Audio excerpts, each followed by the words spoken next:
about fears. Let's talk about love.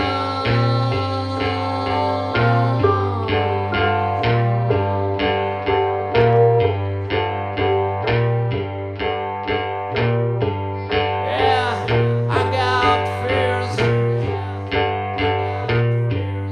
but I ain't got no love.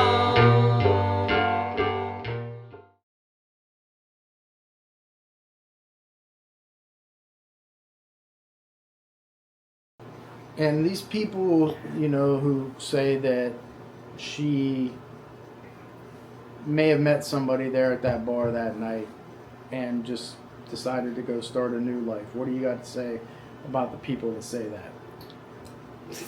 Everybody's entitled to their own opinion.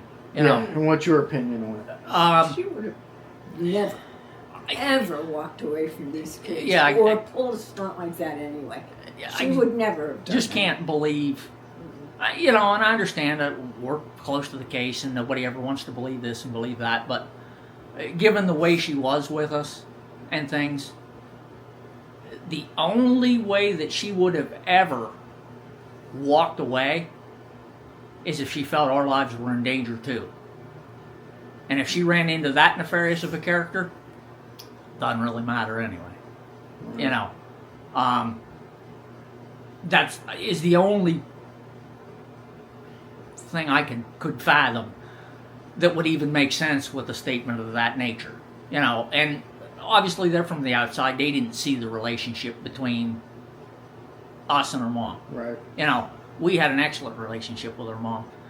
And like I said, she was fun-loving, kind of carefree type of, she made sure that we had... The reason I'm pausing it here is because, did you hear his voice crack? Did you see the tear in his eye? 33 years later, he's still affected when he thinks and talks about his mom being fun, doing things with them. That's how much these cases affect people, and they don't realize it. And it's just a heartwarming, tender moment that I wanted to recognize. A good time as kids. We were out to amusement parks and just, any little thing that she could do to take us out somewhere that, we could run around, and numerous trips to the Kerwinsville Lake. I mean, she did all kinds of things with us, every opportunity she got. So, again, for the people that say that she just ran off and started a new life, they didn't see the relationship that we had with her. The only way that she would have done something like that is if our lives were in danger as well. And not that it doesn't happen, but for somebody to be that nefarious of a character at that point in time, where a child could be in danger, because we were 10 and 12, what did we know? Right. Why would you harm somebody that... Now, Todd knows that his mom didn't run away. Through his years, he is trying to come to grips with every possible scenario that could explain for his mom's disappearance, including, hey, maybe maybe me and my sister were threatened and she decided to run away to protect us.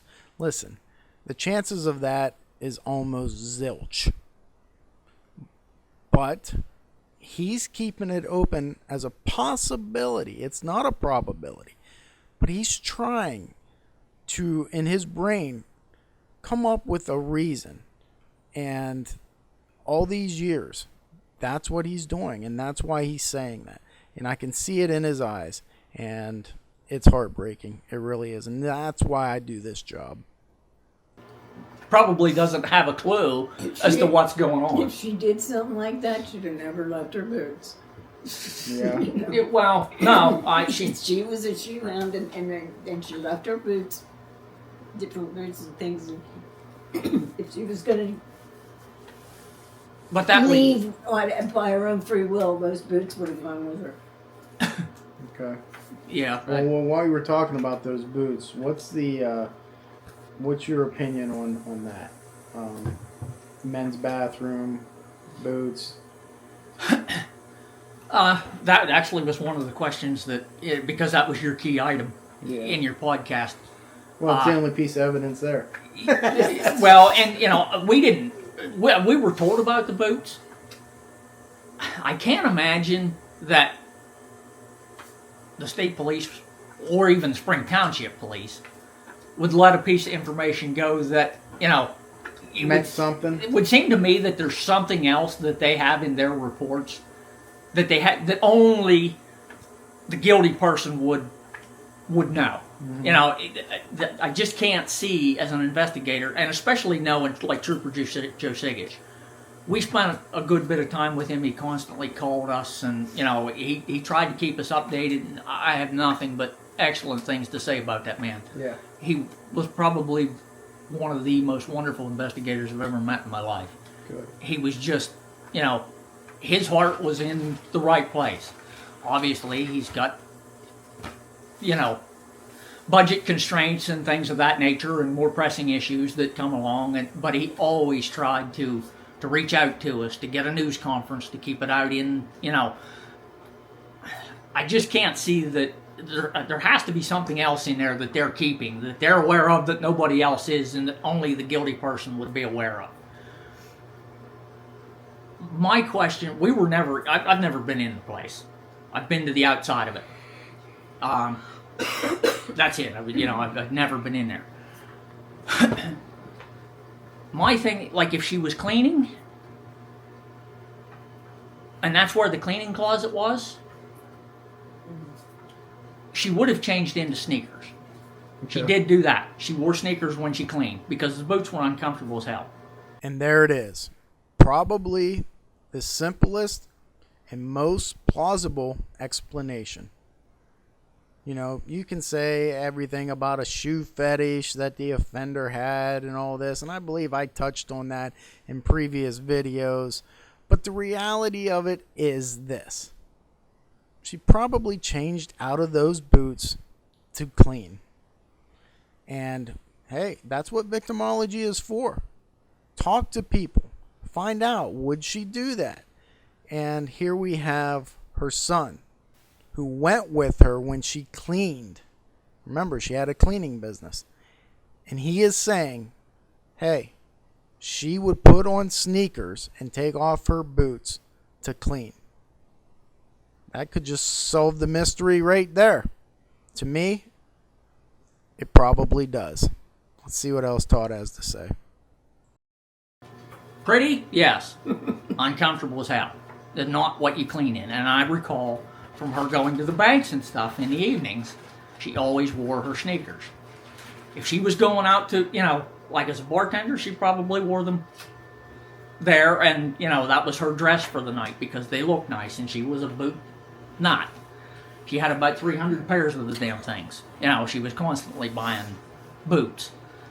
But if it was time to work, she was wearing sneakers. How would she transport those sneakers, do you think? If she was going into a bar, would she just throw those sneakers into her purse? Did she have a big purse or would she have like a backpack, you know what I mean, to change into, or would she just carry shoes? I would think she'd have just carried them in. Mm-hmm. Okay. She wasn't one to, her purse was her keys and wallet, and, she wasn't throwing a dirty old pair of sneakers into her purse. Okay.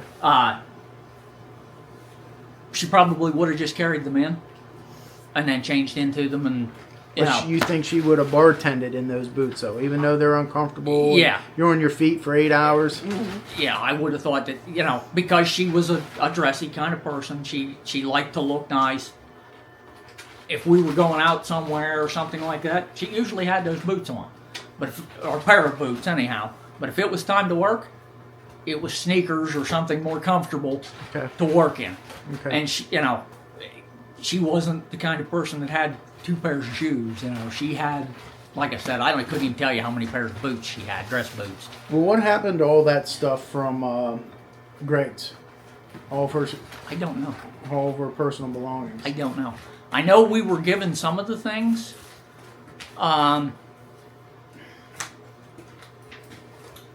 Some of the things were given to my sister. obviously there wasn't much of my mom's personal belongings that I had any interest in as a 13-year-old boy, 12, 13-year-old Right. boy. How about your sister? It was like makeup and, different stuff like that. She had taken what was given to her. I don't know if Iris got any of it or if it was just thrown in a dumpster and sent to the landfill. I couldn't honestly tell you that.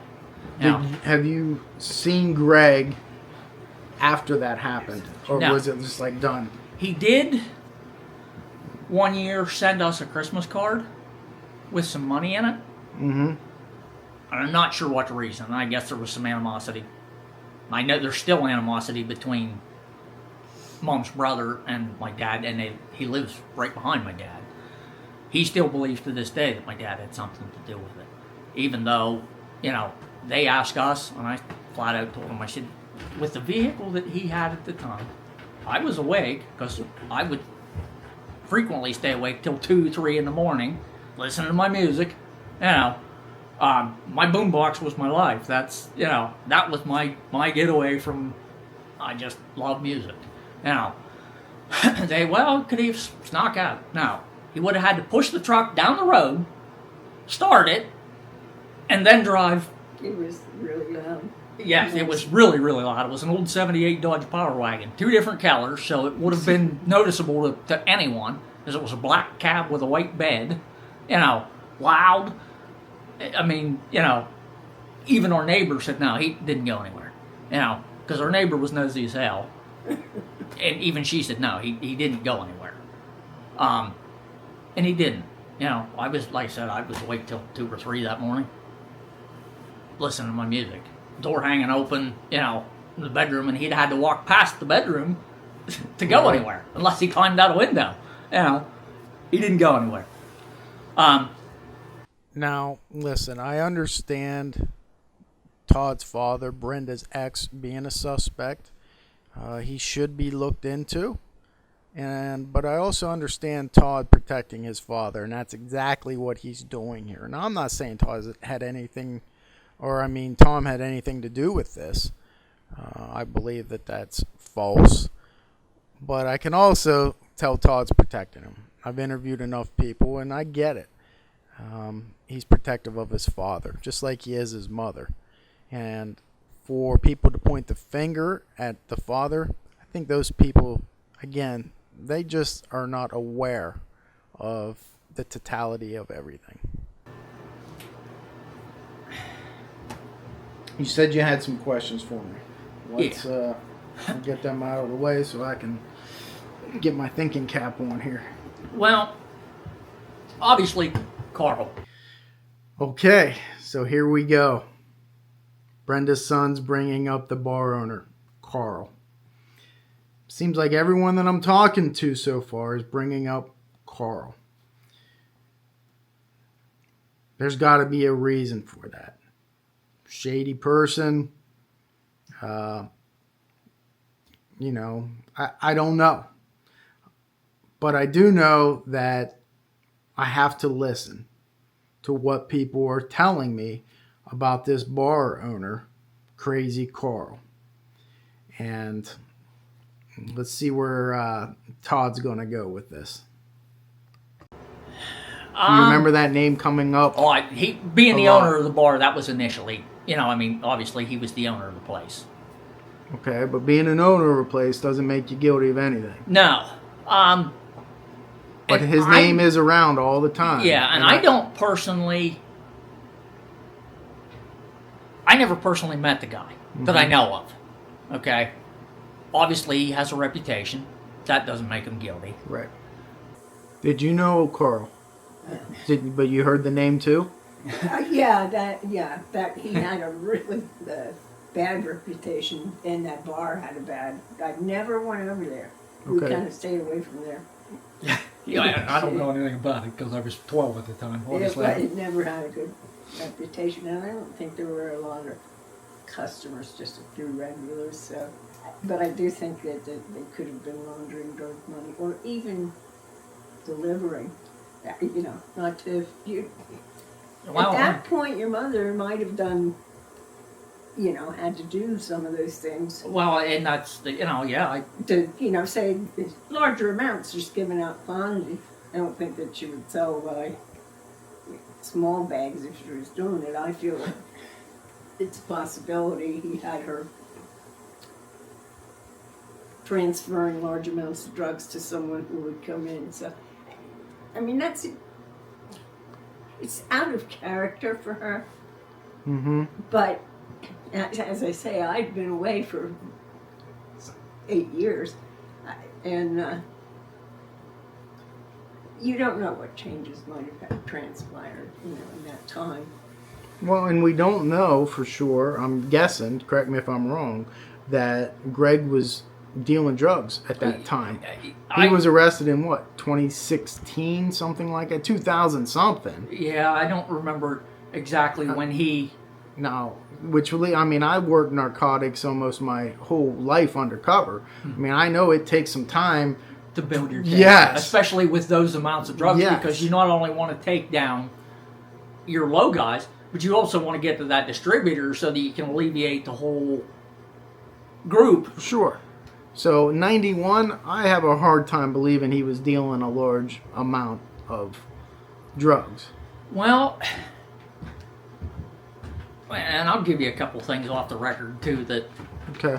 I'd like to discuss. But it's, I mean, it just seems to me like you have to build yourself up to that. That's everything in my work experience has showed me. Yeah, you start out as You start out kind of like a user. selling. And then you start selling a little bit, an 8-ball here. Yeah. Now, obviously, we're talking 90, 91. Yep. He still had the gas station. Yep. The composite sketch that you had mentioned about me saying, Yeah, I want to talk about that too. there were people in and out of occasionally out of the gas station, and at 12 years old who would, okay, they're coming in for a Pepsi. soda pop and whatever. a candy bar, whatever, and it's a college town. He's not far from the college, so it wouldn't be unfathomable to think that, college student might, on their walk home, stop in and grab a Pepsi and a candy bar, Right. or whatever. So it's certainly not unreasonable, but there were people in and out of that gas station and into a back room as well. Okay, there was a back room off of the garage, and I can still kind of picture the garage, and there was, I believe, 3 bays, 4 bays, but there was a back room, essentially an office. Mm-hmm. These people some of them would come in, go into the station, and they would go into the back office, and the door would get closed.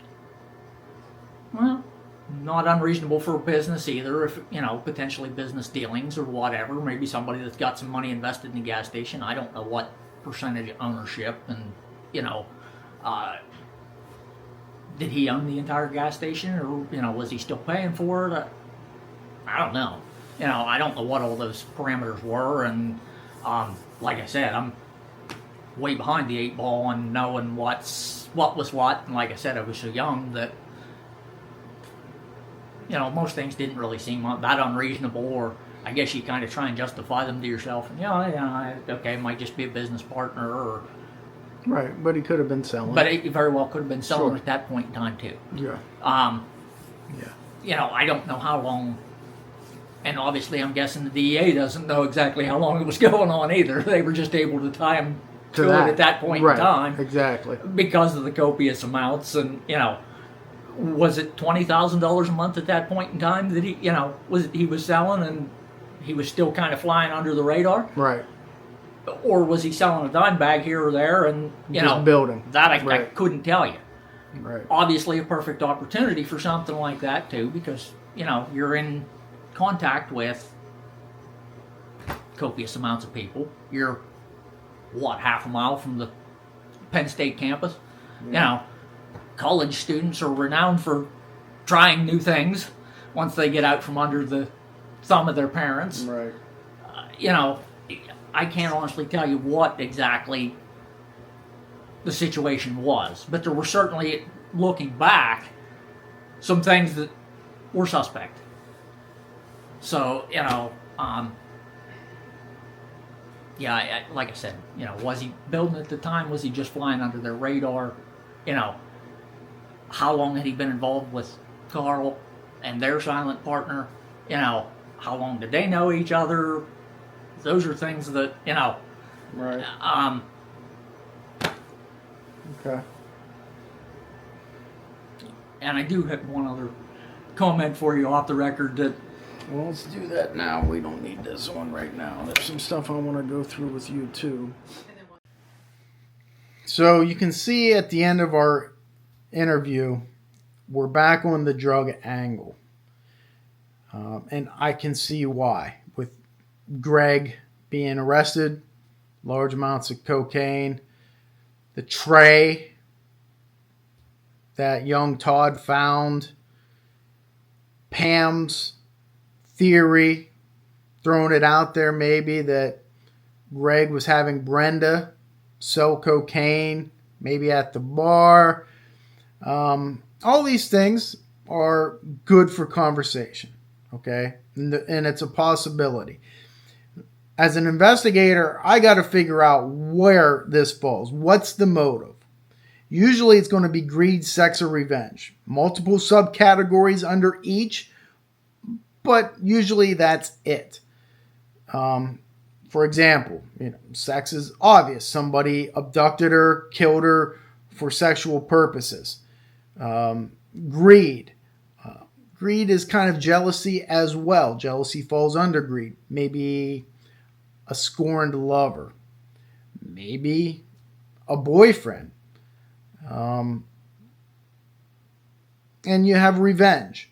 And that could be, think of the love triangle, that we had talked about, that Greg had a new girlfriend already within a month, of this disappearance and stuff like that.